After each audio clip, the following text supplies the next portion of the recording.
Buenas tardes, hermanas. Que el Señor nos siga bendiciendo. Vamos a abrir nuestras Biblias, Colosenses capítulo 3. Ya ustedes han leído el versículo tema. Y antes de leer la palabra, vamos a orar para que el Señor sea que nos ilumine y nos permita comprender la palabra. El Espíritu Santo habla en nuestros corazones. Vamos a estar, mantengan su Biblia abierta en Colosenses porque vamos a ver muchos versículos ahí, pero el verso central en el que vamos a estar tratando durante todo estos fines de semana es Colosenses 3:13. Vamos a orar y luego vamos a leer Colosenses 3, vamos a leer desde el versículo 10 hasta el versículo 14. Así que lo tenemos abierto en Colosenses 3, vamos a leer del 10 al 14. Y ahora vamos a orar. Padre amado que estás en los cielos, en esta tarde venimos ante tu presencia, dándote las gracias, Señor, por el privilegio que tú nos das de estar aquí reunidas en el nombre que sobre todo nombre, el nombre de tu Hijo, el Señor Jesucristo. Queremos rogarte que tu Espíritu Santo nos guíe, nos ilumine y que tu palabra, que es viva y eficaz, haga su trabajo. Que nuestros corazones sean dóciles para recibirla, que nuestra voluntad se quebrante y que verdaderamente nosotras aprendamos a andar dando honra a tu nombre, glorificando tu nombre y mostrando el carácter de Cristo donde quiera que estemos.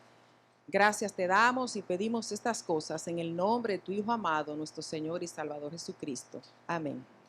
Colosenses 3. Vamos a leer desde el versículo 10 hasta el versículo 14. Y revestido del nuevo, el cual conforme a la imagen del que lo creó, se va renovando hasta el conocimiento pleno, donde no hay griego ni judío, circuncisión ni incircuncisión, bárbaro ni escita, siervo ni libre, sino que Cristo es el todo y en todos.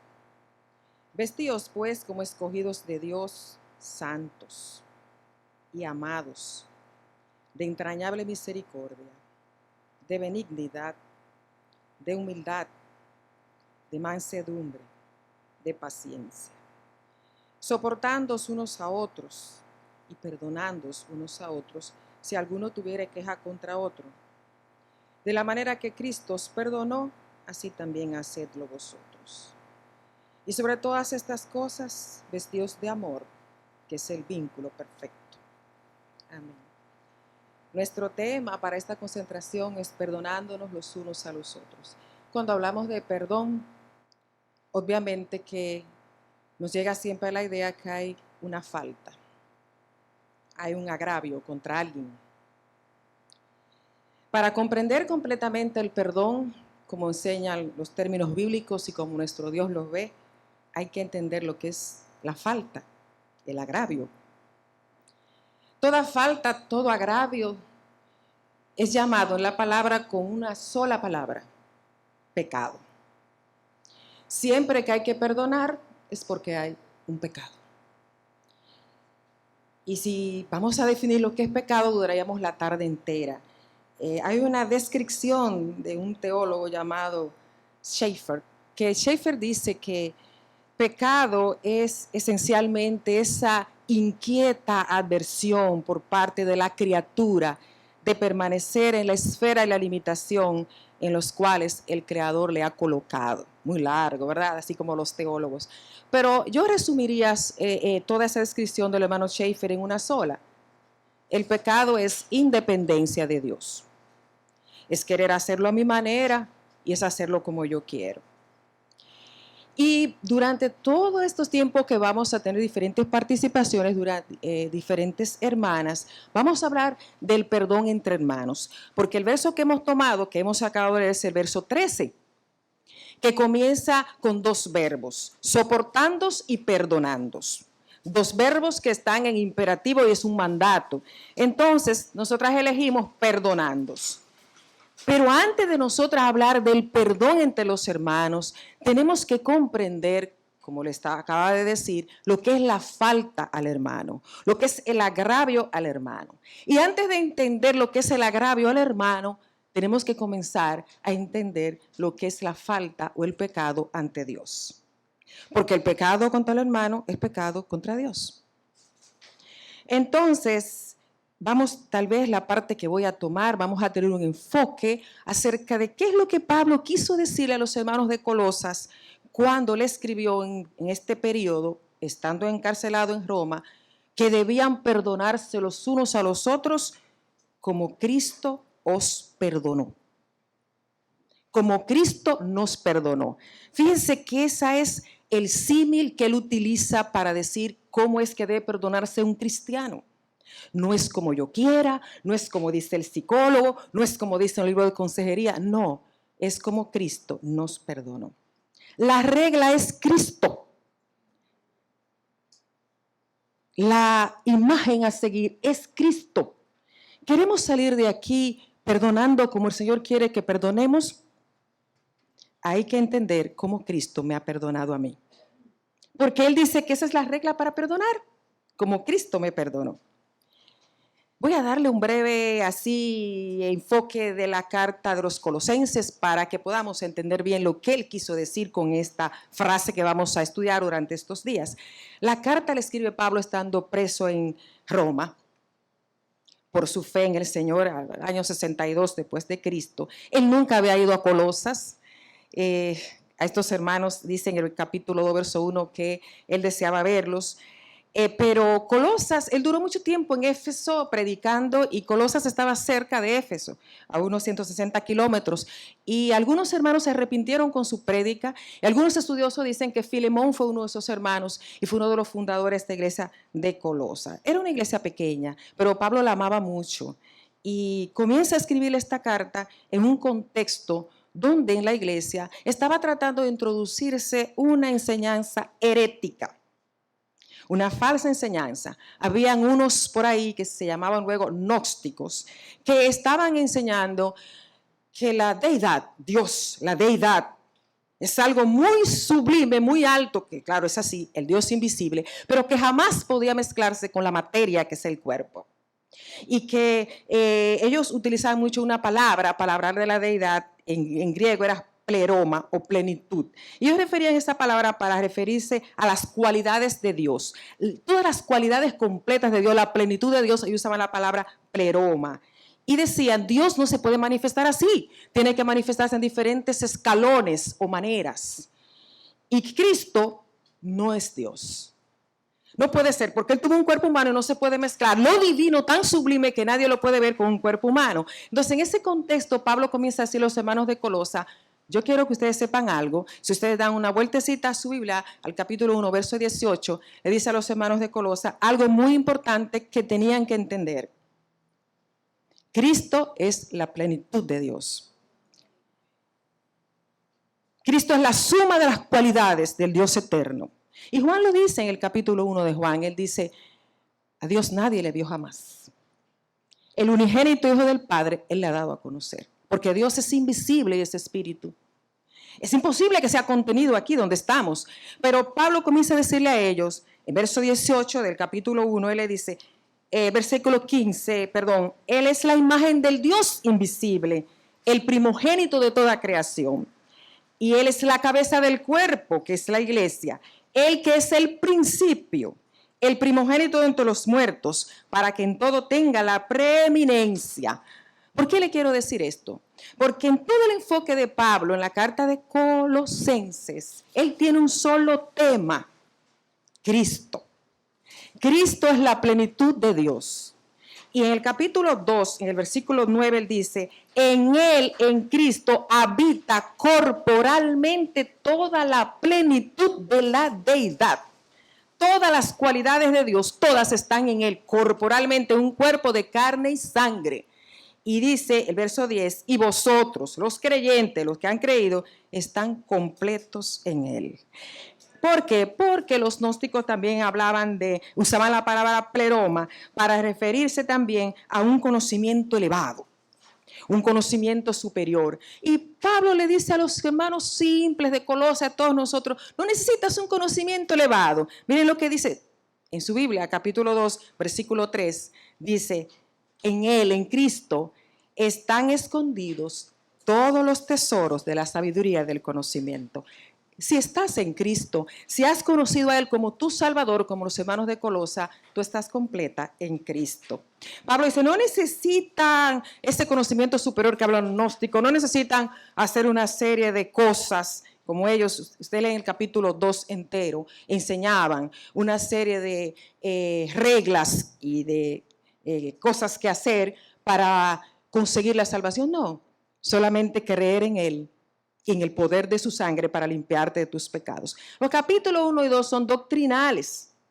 Y ahí él enseña la esencia de Cristo. Ustedes han leído Efesios y han leído Colosenses y dirán, se parecen muchísimo, hay muchos versículos como que se repiten, pero no son iguales. Efesios, que es una carta que Pablo escribe también estando en Roma preso, hace un solo enfoque.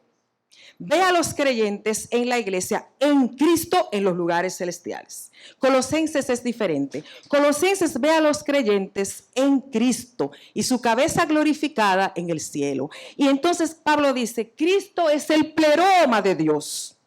Cuando Él estuvo aquí, mostró todos los atributos de Dios. No dejó tener ni un solo atributo, aunque tuviera un cuerpo humano que velaba la gloria. Pero Él se fue a los cielos y está exaltado en gloria allá arriba. Ahora, esa plenitud de Dios que Él mostró mientras estuvo aquí, Él quiere que sea mostrado por la iglesia, por su cuerpo. Por eso Él dice, Él es la cabeza del cuerpo, que es la iglesia. Cristo es la cabeza, quien gobierna, pero el cuerpo está aquí. El cuerpo es la iglesia, somos tú y yo, hermanas. La plenitud de Dios, el carácter santo de Cristo, todas sus cualidades como hombre perfecto que la mostró aquí. Pablo comienza a decir, eso es glorioso. Y eso no es tema de nuestro estudio, es el capítulo 1 y capítulo 2. Es grandioso. Y nosotros lo leemos en los evangelios y vemos cada carácter de Cristo, cómo actuó con las personas, cómo enseñó, cómo vivió, cómo mostró misericordia, cómo mostró amor. Entonces, Él se fue. ¿Cuál es nuestra responsabilidad? ¿Cuál es la responsabilidad de los hermanos de Colosas? Está en el capítulo 3 y 4. Es un capítulo eminentemente práctico. Dice, la responsabilidad entonces de la iglesia es mostrar esa gloria, esa santidad, ese carácter aquí en la tierra. Entonces, estos capítulos 3 y 4, lo que están diciendo es, Cristo es la plenitud de Dios, pero se desarrolla en la vida práctica por medio de los creyentes. El perdón es una actitud, es un acto muy práctico, porque involucra las relaciones personales. Cuando Pablo entra aquí está hablando ya de lo que hay que ver, de lo que hay que hacer, de lo que muestra que somos hijas de Dios. Lo que muestra que hemos conocido a aquel que es la plenitud de Dios. Entonces, mis queridas hermanas, a mí me gusta mucho una definición que hace el hermano J. Vernon McGee acerca de esta parte que vamos a estudiar, práctica de perdonar, y con todas esas características que están ahí. Él describe este capítulo 3, mantenga su Biblia abierta, capítulo 3, él dice desde los versículos 7 en adelante, 8 hasta el 14 que hemos leído 10 al 14, él describe con una sola frase la vida de un creyente que tenían que tener los hermanos de Colosa. Él dice, esto es quebrando el vaso de alabastro. Cuando se quebraba el vaso de alabastro, que tenía un perfume muy costoso y oloroso, despedía un grato aroma. Y entonces, cuando vamos a estudiar todas esas características de mostrar el creyente del carácter de Cristo, es como rompe ese vaso para que se vea, para que se perciba, para que los demás lo puedan palpar. Y él comienza diciendo, no voy a detallar todo eso por razones del tiempo, pero él comienza diciendo, el versículo 9, hay que despojarse del viejo hombre. Y durante los versículos 10, 11, 12, él utiliza una metáfora, una figura literaria, metáfora espiritual, para describir cómo un creyente puede mostrar, desarrollar la plenitud del carácter de Cristo mientras anda aquí en la tierra. Y esa metáfora es vestido. Él comienza diciendo en versículo 9, despojaos del viejo hombre. Y lo que está tratando de decir en el idioma original griego es como, quítate de una serie de cosas que hay en ti que pertenecen a la vida antigua sin Cristo. Y entonces en el versículo 12 dice, vestíos. Fíjense que está utilizando un verbo, vestirse. Siempre en la palabra de Dios, cuando vemos vestidos, es figura del testimonio del andar del creyente. El testimonio es lo que los demás ven en la vida de un creyente. Mis palabras, mis acciones, mis actos, todo. Entonces Pablo dice, este debe ser el grato olor que muestra que te has quebrado. Esto es lo que muestra el carácter de Cristo. Y hay una serie de atributos. Él comienza diciendo, verso 12, estoy en el verso 12, dice, vestíos. En el griego original ese verbo está, hermana, a veces no le gusta a la gente que uno le hable de griego, ni de idioma, ni de eso, pero es importante para poder entender lo que quiso decir Pablo. Está en imperativo. El imperativo es un mandato. Está en aoristo, el tiempo aoristo que en griego quiere decir es puntual, tienes que hacerlo ya. No es una sugerencia. Es muy importante que entendamos eso como cristianas. Cuando el Señor nos manda algo, no es que puedes hacerlo, que si quieres, es un mandato. Vestíos. Primero he dicho despójate, ahora vístete. Está en imperativo y está en aoristo, que quiere decir en puntual. Tienes que hacerlo con carácter de urgencia. Y en la voz media, que quiere decir que el que hace eso recibe el efecto de lo que hace. Y entonces él comienza diciendo, hay que vestirte, y yo arbitrariamente, para más o menos entenderlo, el versículo 12 y 13, puse ahí un vestido que comienza desde adentro, versículo 12, y se manifiesta afuera, verso 13. Aunque todos esos atributos que están ahí van a reflejar acciones, pero para el fin de lo que vamos a tratar en todo este fin de semana, quiero solamente que, para que entiendan, el perdonarse es un vestido exterior que sale de un cambio interior. La gente puede decir, yo perdono. La gente que no tiene al Señor, que no ha nacido de nuevo, que no tiene el Espíritu Santo, dice, yo perdoné, yo perdono. Pero no es este perdón que está pidiéndonos el Espíritu Santo a través del apóstol Pablo a los creyentes. No. Es un perdón que comienza y se elabora por el Espíritu Santo dentro y fluye afuera. No es una obligación. No es algo para que estemos bien. No. Es algo que va a brotar espontáneo, como obra del Espíritu Santo. Miren, entonces él comienza diciendo, ¿por qué va a brotar el perdón como un vestido exterior que se va a ver? Porque tú te vas a vestir como un escogido de Dios. La palabra escogido quiere decir, en el original, un elegido, que Dios te eligió. Desde antes de la fundación del mundo, dice Efesios 1:4, nos escogió en Cristo, en la mente, en la presencia de nuestro Dios, desde antes de que existiéramos, desde antes de estar en el vientre de nuestras madres, Él nos escogió para que en un tiempo determinado de la historia manifestemos el carácter de Cristo aquí en la tierra. Cristo fue escogido por Dios desde la eternidad para ser el Cordero de Dios que quita los pecados del mundo, ¿no es así? El apóstol Pedro dice en 1 de Pedro 2, dice, el Cordero que estaba destinado desde antes de la fundación del mundo. Cristo te destinó a ti, me destinó a mí, desde antes de la fundación del mundo, para en este tiempo mostrar el carácter de Cristo. Dice escogida y dice santos. La palabra santo, hemos oído muchos mensajes sobre ellos, es agios en griego, y lo que quiere decir está puesto aparte. Te puse aparte, te saqué del mundo para mostrar el carácter del santo más santo que estuvo aquí en la tierra. Amados, me están siguiendo, estoy en el verso 12. Amados viene de agapao.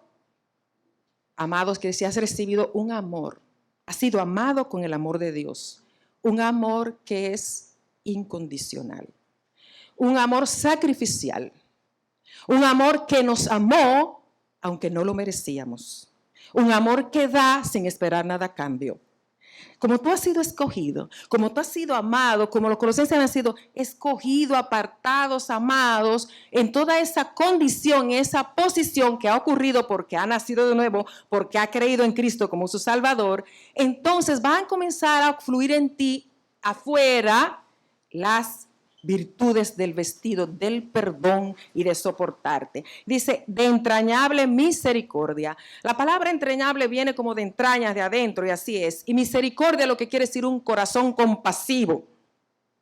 Misericordia quiere decir es que yo no te voy a dar lo que mereces. Y es muy importante porque solamente perdonará como Cristo perdona a un creyente que tiene un corazón misericordioso. ¿Pero por qué? Porque Él ha experimentado en su corazón la misericordia del Señor. El Señor no nos dio lo que merecíamos. Merecíamos juicio por nuestros pecados. Merecíamos el infierno y no nos lo dio. Cuando ya yo lo experimento en mi corazón, yo puedo entonces ser misericordioso con otro. Y dice entonces de benignidad. La palabra de benignidad es una actitud que se refiere a satisfacer las necesidades de los otros con actos bondadosos. Cuando uno lee esta característica, esta es una virtud eminentemente espiritual de la benignidad, uno piensa en una sola persona. Alguien dijo yo y por ahí. ¿En quién? En Cristo. Nadie más benigno que Él. En el Evangelio de Marcos, no lo vamos a leer, pero está relatado en el capítulo 6, verso 30 al 34. Ellos estaban muy cansados. Habían trabajado mucho, predicando, ustedes saben, Señor, liberando de endemoniados, sanando. Y le dijo a ellos, vámonos a descansar un poco aparte. Y se fueron y cruzaron, pero la gente los vio, que ellos cruzaron el mar de Galilea y que la barca había cruzado. Y se la adelantaron. Y la cantidad de gente que esperaron al Señor fueron muchísimos. Y no lo dejaron descansar. Y dice el evangelista que cuando vio toda esa gente, sintió compasión de ellos, porque eran como ovejas sin pastor. Compasión quiere decir un corazón sensible a la necesidad del otro. Nadie más benigno que Él. Ese pasaje a mí me toca porque el Señor no comenzó a decir, yo ahora que estoy cansado. Y todo el día que he hecho todo eso, y los discípulos también estaban cansados. Acuérdense que el Señor tuvo una naturaleza humana. Le daba hambre, le daba sueño, ¿verdad? Se cansaba, pero no lo dijo. Dice el evangelista que se pasó todo el día hablándole de la palabra hasta anochecer. Y cuando ya tenían hambre también les dio de comer. Eso es benignidad. Y cuando uno mira ese carácter y se compara con ese, uno está muy lejos de eso. Porque cuando hay falta y agravio, alguien te dice, tienes que perdonar, tú dices, sí, pero es que siempre está en lo mismo, siempre pide perdón, ¿cuántas veces que lo voy a hacer? Pero que no me ha pedido perdón a mí. Lo que yo le quiero decir una cosa, hermanas, aunque no pida el perdón, tu corazón debe tener benignidad, misericordia, porque tú estás en una posición. Tú sabes lo que es un Dios perdonador. Tú sabes lo que es un Dios que te ha amado. Y que en cada falla que cometemos a diario y vas a Él con lágrimas, Él te recibe con misericordia y perdón. Por eso tú vas a perdonar así. Entonces dice, de humildad. La palabra humildad aquí lo que quiere decir es ese pensamiento, esa conducta sin pretensiones. Es no estimarte más grande que otro, sino más pequeño que todos. Muchas veces uno de los obstáculos para perdonar es el pecado del orgullo. Humildad es contrario a orgullo aquí. Es quererme méritos. Y cuando el creyente tiene estas virtudes operando en él se considera insuficiente, incluso insuficiente para perdonar. Y él tiene que decirle al Señor, abre mi corazón para perdonar, porque no tengo la capacidad para hacerlo.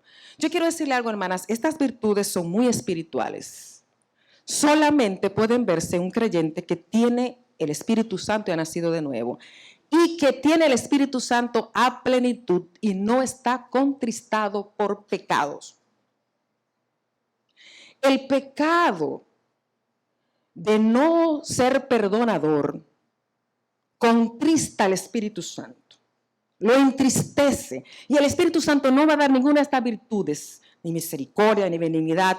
Él está ahí, el Espíritu Santo no se va, pero va a retirar ese trabajo de producir esto para enseñarnos una sola cosa: arrepiéntete, arrepiéntete, arrepiéntete. Entonces, hermanas, humildad. La otra virtud que dice aquí que debe mostrar en el vestido es mansedumbre. La palabra mansedumbre no es debilidad. Me imagino que todas sabemos eso. La palabra mansedumbre del griego prautes lo que quiere decir es poder bajo control. Y nadie más manso que nuestro Señor. En Getsemaní, cuando fueron a buscarles una turba con palos, Él le dijo a los discípulos: yo puedo pedir 12 legiones de ángeles, pero no lo hizo. Eso se llama poder bajo control, mansedumbre. Puedo tener una actitud de reticencia en contra del perdón. Puedo tener todos los derechos que yo quiera, todas las justificaciones que yo me imagine en mi cabeza, pero eso tiene que bajarse al control del Espíritu y mostrar mansedumbre. Y dice, ¿qué otra virtud tiene aquí? Paciencia. Aquí la palabra paciencia en griego es macrotumia, macro grande, tumia alma, una alma grande para aguantar. ¿Cuánto hay que aguantar? Yo no sé. Luego a las semanas Gisela y las demás que vayan a hablar van a decirle cuánto hay que aguantar. Mucho hay que aguantar. Porque en las relaciones interpersonales hay que aguantar. Pero no, hermana, no como los estoicos que se iban a aguantar por allá en un monte. Yo estoy aguantando aquí. No, no, no. Es la paciencia llena de benignidad, de misericordia, de amor, de gracia. Solamente la puede dar cuando tus ojos y mis ojos se posen en Cristo. El Salmo 45, el salmista describe a Cristo y dice: Él es el más hermoso de los hijos de los hombres. Y el verso 8 dice que mirra, casia y aloes despiden tus vestidos. Un lenguaje figurado, hermoso, poético del Salmo. Mirra es amargor, es sufrimiento. A veces estamos tan centradas en nosotras mismas que no somos capaces de mostrar ese carácter de Él. Porque creemos que la que más sufre soy yo, a la que más herido soy yo y la que está más peor soy yo. No, nadie ha sufrido más que Él aquí en la tierra. Mira la mirra en Él para que perdones como Él te perdona. Aloe habla de su muerte. Nicodemo llevó 100 libras de aloe para ungir su cuerpo. Despedía perfección aún en su nacimiento, en su vida y en su muerte. Aún colgado en la cruz dijo: perdónalos porque no saben lo que hacen. Entre el vituperio, el maltrato, el rostro lleno de salivas, sus ropas quitadas, en todo eso, aloe despedía. Nadie más manso y humilde que Él. Hermanas, si sentimos que mi yo, la gran cosa, no puede perdonar, mira a Cristo. Míralo a Él, es el único que cuando fallamos dice: te perdono y olvido. Porque en la gente del mundo hay una frase muy común: yo perdono, pero no olvido. Eso no debe existir en el lenguaje del cristiano. Tú y yo tenemos que perdonar como Cristo perdona. Y todas sabemos cómo Él perdona. Porque hoy cuando nos levantamos en la mañana tuvimos que decirle: perdóname. ¿No fue así? Y sentimos el gozo cuando Él nos dijo: te perdono. Entonces Pablo dice: perdonándonos como Cristo nos ha perdonado. Ese vestido exterior, hermanas, se resume en el versículo 13 para nuestro tema con 2 verbos: soportándoos los unos a los otros. Aquí entra bien en lo práctico y dice: en la práctica, en la convivencia diaria, hay que soportarse. Soportando, el verbo soportando, en el griego se usaba como un freno a las hostilidades. Lo usaban cuando ellos decían: tienes que resistir, tienes que poner un espacio, como un freno a ciertas circunstancias. Cuando el corazón está lleno del Espíritu y pone sus ojos en Cristo, es capaz, no importa del agravio tan grande, de poner ese freno y decir: voy a dejar abierto este espacio, voy a soportar el agravio, la falta que me han cometido, pero no como una carga, sino con un corazón lleno de amor. Porque voy a ver al que me hizo la falta como el Señor lo ve. Eso es muy importante. Y dice perdonándos, y ese es el verbo que vamos a estar trabajando durante todo este fin de semana. Y yo quiero que eso se quede bien grabadito en nuestras cabezas, aunque muchas cosas voy a decir, no todo se va a quedar, pero eso sí, muy importante recordarlo para cuando analicen cada tema. El verbo perdonar aquí en griego viene de una raíz charis, que quiere decir gracia. ¿Y qué es gracia? Conceder un don sin merecer. Nadie merece el perdón de nadie. Todos somos grandes ofensores. Todos somos grandes pecadores. Pero la gracia de Dios nos ha perdonado. Perdona por gracia. El perdón que está diciendo Pablo ahí, charis, mira, la palabra charisomenoi viene de charis, de gracia, por gracia. No vengas con ninguna excusa, no se lo merece, me hirió mucho, me hizo esto, me insultó, nada de eso. Perdona como te perdonó, sin merecerlo, por gracia. Si alguno tuviera queja contra otra, dice Pablo, contra otro porque van a haber quejas, porque Pablo sabía, como sabemos nosotros, como sabían los colosenses, que estamos en este cuerpo débil, que la naturaleza caída está y a veces nos gobierna, hay palabras que duelen, hay actos que duelen, pero hay que tener este corazón de Cristo benigno, misericordioso, humilde y perdonar por gracia. Entonces, mis queridas hermanas, ¿sobre qué base perdona un creyente? Vamos a Colosenses capítulo 1, versículo 14. Primera base sobre la cual puede perdonar un creyente es porque él ha conocido un punto muy importante, porque él es un hijo de Dios. Colosenses 1:14. Colosenses 1:14, el apóstol dice, acuérdense que aquí es doctrinal, dice, en quien tenemos redención por su sangre, el perdón de pecados. Está hablando del Hijo. Miren el verso 13 anterior, dice que Dios el Padre nos sacó de la potestad de las tinieblas y nos trajo al reino de su amado Hijo. Dice, en Él tenemos redención por su sangre, el perdón de pecados. ¿Por qué puede perdonar un cristiano? Porque es un redimido. La palabra redención aquí en griego es apolutrosis. Y lutro, que es el verbo, lo que quiere decir es pagar un precio para libertar. Eso lo usaban ellos cuando libertaban los esclavos. El esclavo estaba en el mercado y pagaba el amo por él. Le libertaban las cadenas y él quedaba libre. Él pagaba su libertad. Mis queridas hermanas, tú y yo estuvimos esclavas del pecado. Nadie puede libertar las cadenas del pecado, solo la sangre de Cristo. Dice él, redención por su sangre. En lutro siempre había que pagar un precio, un rescate. La idea es un rescate para liberar. ¿Saben? Cuando alguien lo toman secuestrado, piden un rescate. Satanás no tenía secuestradas. Cada pecado que había en nuestros corazones era una cadena y no podíamos soltarnos.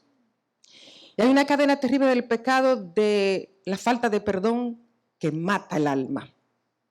Yo tengo el problema que me extiendo demasiado, son las 4:12, pero tengo que darle este testimonio rapidito, porque si no, no voy a terminar. Hace muchos años una persona estaba consultando conmigo, no es cristiana, y me estaba diciendo que necesitaba unos medicamentos controlados porque usa 3 ansiolíticos al día diferentes para poder dormir. 3 diferentes, de muchos miligramos, eso es mucho, porque no dormía. Pero yo, que no quería estar dando tantos medicamentos, comencé a investigarle y preguntarle por qué, y bueno, y lo otro, y bueno, se le indicó un psiquiatra, y hablando con la señora, me contó su vida.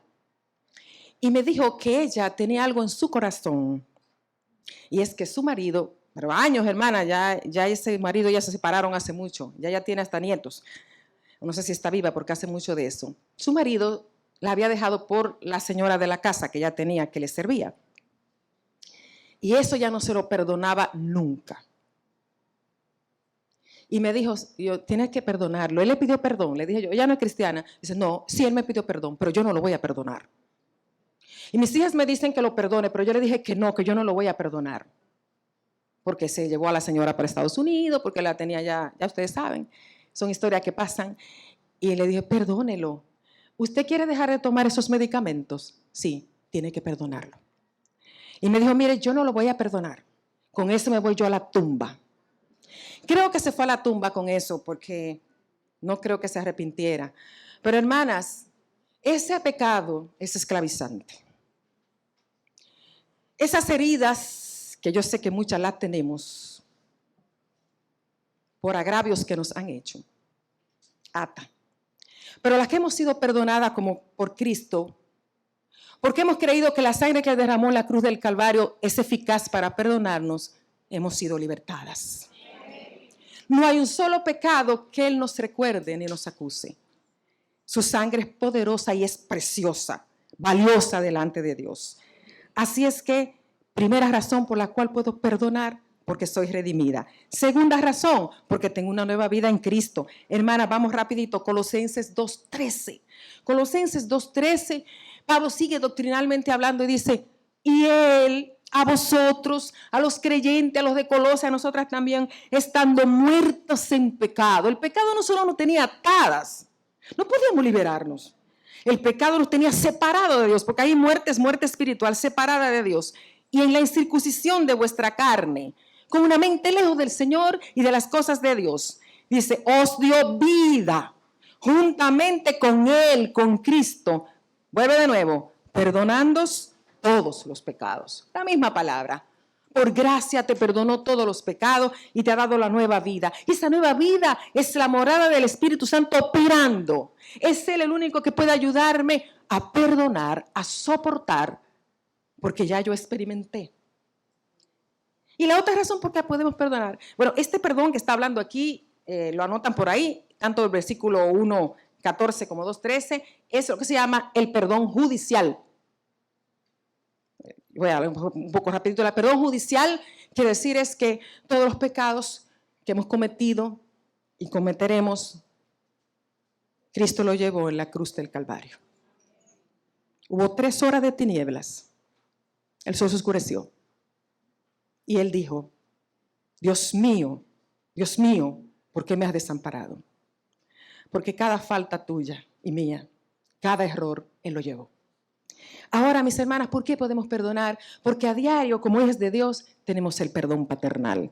Primera de Juan, capítulo 1. Vamos allá, rapidito, para yo no tomarle tiempo a las hermanas del taller. Versículo 9. Primera de Juan, capítulo 1, versículo 9. Nosotras vamos a ver. Dice, si confesamos, el apóstol Juan está hablando a creyentes, si confesamos nuestros pecados, Él es fiel y justo para perdonar nuestros pecados y limpiarnos de toda maldad. La confesión es diaria, porque a diaria le ofendemos. Él es muy santo. Habacuc dice que es muy limpio de ojos y no puede ver el mal. Y a veces hasta pensamientos que no le agradan. Le pedimos perdón y si confesamos nuestro pecado, Él es fiel y justo para perdonarnos. Y Él mira a nuestro abogado, Cristo. Por su sangre nos perdona.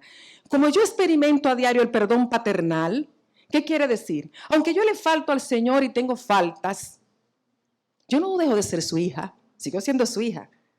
Lo que Él me da es perdón cuando le fallo y de nuevo se restaura la comunión y el gozo de ser su hija con Él. ¿Me entienden? Es perdón paternal. Hermanas, si Él te perdona todos los días, ¿por qué tienes años guardando algo ahí? ¿Por qué? Vamos a terminar con una porción, Mateo 18, 21 al 35, cómo perdonar. Mateo 18 es un texto para toda una prédica de todo un día, pero nosotros vamos a hacerlo rapidito y ustedes en sus talleres lo van a detallar más. Vamos a ir a leer el texto, sí lo vamos a leer, para que entendamos cómo es que el Señor quiere que perdonemos. De la manera que Cristo nos perdonó, ¿bien? De la manera que Él nos perdona a diario, con un amor que todo lo sufre, que todo lo espera y que todo lo soporta. Ahora nos vamos aquí a Mateo 18, 21 al 35. Entonces se le acercó Pedro y le dijo, Señor, ¿Cuántas veces perdonaré a mi hermano que peque contra mí? ¿Hasta 7? Jesús le dijo, no te digo hasta 7, sino aún hasta 70 veces 7. Por lo cual el reino de los cielos es semejante a un rey que quiso hacer cuenta con sus siervos.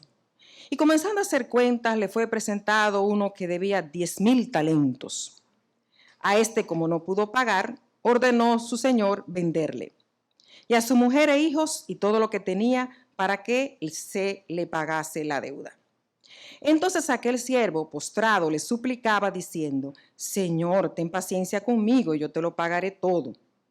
El señor de aquel siervo, movido a misericordia, le soltó y le perdonó la deuda. Pero saliendo aquel siervo, halló a uno de sus consiervos que le debía 100 denarios, y haciendo de él, le ahogaba diciendo, págame lo que me debes. Entonces su consiervo, postrándose a sus pies, le rogaba diciendo, ten paciencia conmigo, yo te lo pagaré todo. Mas él no quiso, sino fue y le echó en la cárcel hasta que pagase la deuda.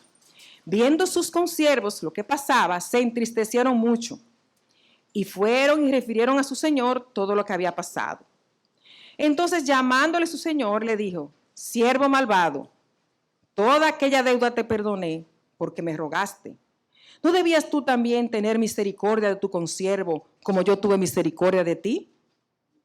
Entonces su señor, enojado, le entregó a los verdugos hasta que pagase todo lo que le debía. Así también mi Padre Celestial hará con vosotros, si no perdonáis de todo corazón, cada uno a su hermano, sus ofensas. Pedro le dice al Señor, y todo el contexto ahí es que estaban hablando de faltas de perdón. No voy a leer lo anterior. Cuando un hermano peca contra ti, ¿qué tienes que hacer?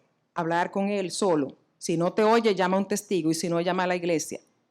Pero Pedro dice, ¿cuántas veces yo tengo que perdonar? 7, porque 7 es el número perfecto. El Señor le dice, no 7, hasta 70 veces 7. El Señor no le está diciendo que son 470 veces, no, hasta que sea necesario.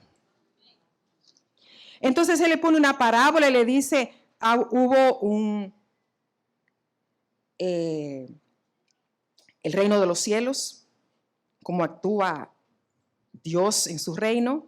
Un rey que quiso hacer cuentas y un deudor le debía 10,000 talentos. Es una suma inmensa, equivale a 500 toneladas de oro. Quiere decir que este deudor nunca podía pagarla, nunca. Él le decía, ten paciencia, yo te lo pagaré, pero no podía pagarla, era insuficiente para pagarla. ¿Quién puede pagar 500 toneladas de oro? Pero ¿qué hizo el rey? Lo perdonó. Eso es gracia. Él no tenía para pagarlo, era insuficiente y le perdonó la deuda. Pero cuando él sale de allí, encuentra un consiervo que le debe 100 denarios. Un denario era el salario de un día de trabajo. 100 denarios comparado con 10,000 talentos es una tontería.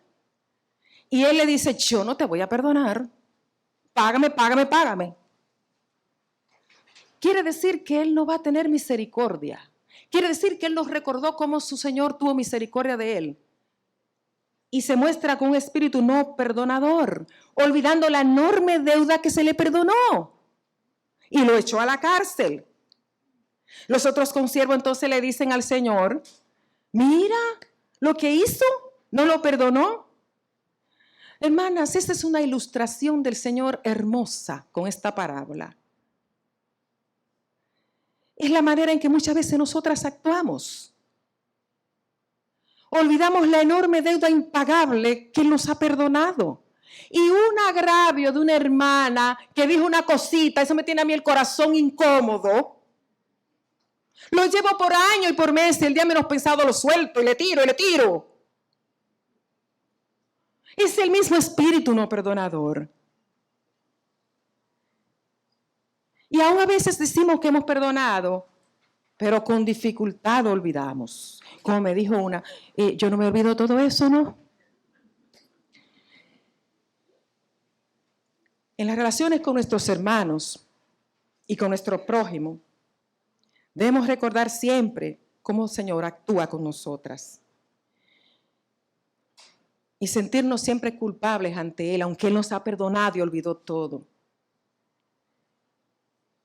Él nos dio un perdón pleno y libre por gracia. Entonces miren lo que hace el Señor. Ustedes piensan que ese espíritu no perdonador, el Señor se va a quedar muy tranquilo y va a decir, o como hacemos nosotras también, porque oiga, el corazón de nosotros es engañoso. Vamos a hacer una comida. Como sabemos que tenemos problemas entre nosotros, vamos a hacer una comida ahora y a un compartir.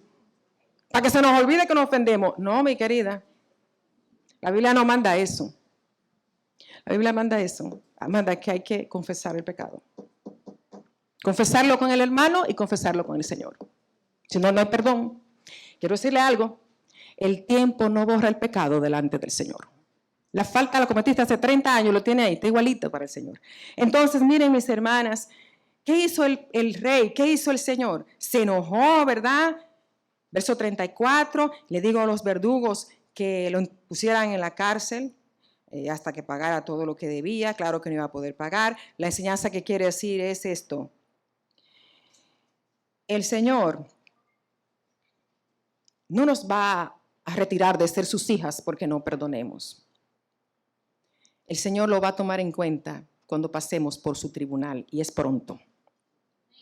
Cristo viene pronto, está a la puerta. Cada creyente pasará por un tribunal que se llama el Bema, el tribunal de Cristo. Sus ojos están mirando cada acto del corazón, Porque a veces reúnen a los ancianos, reúnen hermanos y hablan y leen 50 textos y se perdonan, pero en el corazón no hay perdón. El verso 35 dice, así también mi Padre Celestial hará con vosotros si no perdonáis de todo corazón, y quiero que eso se quede en nuestra mente, de todo corazón, cada uno a sus hermanos sus ofensas. Por eso comencé hablándoles del vestido interior. El perdón nace en el corazón. El perdón no nace en que hagamos una actividad de dama, empecemos a darnos besos y flores y que te amo mucho. No, el perdón nace en el corazón. Podemos disfrazar el perdón. Como me contó una hermana, va con el esposo, van ante el anciano y el anciano dice, sí, ¿usted la perdona? Sí, yo la perdono. Y oran y todo, dicen, se perdonaron. Sí, pero ella se va para su casa y yo para la mía. ¿Qué perdón es ese? Esa es la iglesia de hoy en día, que contrista al Espíritu Santo. Iglesia, hermanas, faltan horas para estar ante la presencia del tribunal de Cristo. Cada acto será puesto delante de nosotras y sus ojos. No perderás tu salvación, pero perderemos recompensa. Que salgamos de aquí perdonando como Cristo nos ha perdonado. Con un corazón limpio. Y que entendamos que el pecado de no perdonar contrista al Espíritu Santo. Que el Señor nos bendiga. En los talleres ustedes podrán seguir hablando y teorizando y practicando acerca de esto. Y para que lo discutan en sus talleres, versículo 14, hay una prenda del vestido que es la que sujeta todos los caracteres que vimos de Cristo. La humildad, la mansedumbre, la ven en el verso 14, Colosenses 2, el amor. Porque todas esas cualidades tienen que estar, pero el amor las sujeta. El amor de 1 Corintios 13, que todo lo soporta, que todo lo espera, porque Él todo me lo soporta a mí, hermana. ¿Cuánto me ha soportado el Señor? Yo no tengo con qué pagarle. ¿Cuántas infidelidades, cuántas fallas es Él? Así yo tengo que soportar a mi hermana y amarla como Él me ama a mí. Bendiciones, hermanas, y buenas tardes a todas. Y van al taller ahora. Coge unos minutitos de más.